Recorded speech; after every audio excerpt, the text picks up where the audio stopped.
যুক্তরাষ্ট্র মনে করে না ইসরায়েল গাজায় গণহত্যা চালাচ্ছে। ফিলিস্তিনের অবরুদ্ধ গাজায় টানা ৭ মাসেরও বেশি সময় ধরে হামলা চালাচ্ছে ইসরায়েল।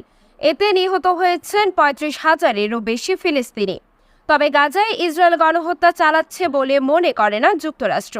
স্থানীয় সময় সোমবার ১৩ মে হোয়াইট হাউসে এক প্রেস ব্রিফিংয়ে এমনটাই জানিয়েছেন যুক্তরাষ্ট্রের জাতীয় নিরাপত্তা উপদেষ্টা জ্যাক সুলিভান। খবর নিউ ইয়র্ক পোস্টের। জ্যাক সুলিভান বলেন, আমরা মনে করি না গাজা এখন যা চলছে তা গণহত্যা।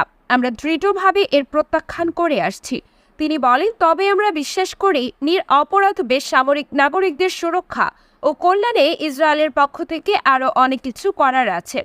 এ সময় সুলিভান আরও বলেন, কোনো হত্যাকাণ্ডকে গণহত্যা বলে স্বীকৃতি দেওয়ার জন্য যে আন্তর্জাতিক মানদণ্ড তা ব্যবহার করে যুক্তরাষ্ট্র এই মূল্যায়নে পৌঁছেছে। তিনি জানান, মূলত উদ্দেশ্য প্রণোদিতভাবে হত্যাকাণ্ডকে গণহত্যা বলা হয়।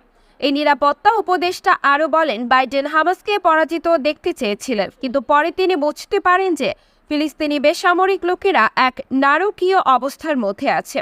সংবাদ সম্মেলনে সুলিভান আরও বলেন, বাইডেন প্রশাসন ইসরায়েলে বোমার চালান স্থগিত করেছে, কারণ আমরা মনে করি না এসব বোমা ঘনবসতিপূর্ণ কোনো স্থানে ফেলা ঠিক হবে।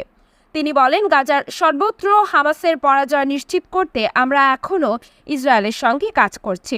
সুলিভানের এই বিবৃতির একদিন আগে মার্কিন পররাষ্ট্রমন্ত্রী অ্যান্টনি ব্লিংকেন বলেছিলেন, তিনি স্টেট ডিপার্টমেন্টের একটি প্রাথমিক প্রতিবেদনের সাথে একমত। ওই প্রতিবেদনে বলা হয়েছে, ইসরায়েল ফিলিস্তিনি ভূখণ্ডে হামাসের বিরুদ্ধে যুদ্ধ করার সময় আন্তর্জাতিক মানবিকায়ন লঙ্ঘন করেছে, তা মূল্যায়ন করা যুক্তিসঙ্গত।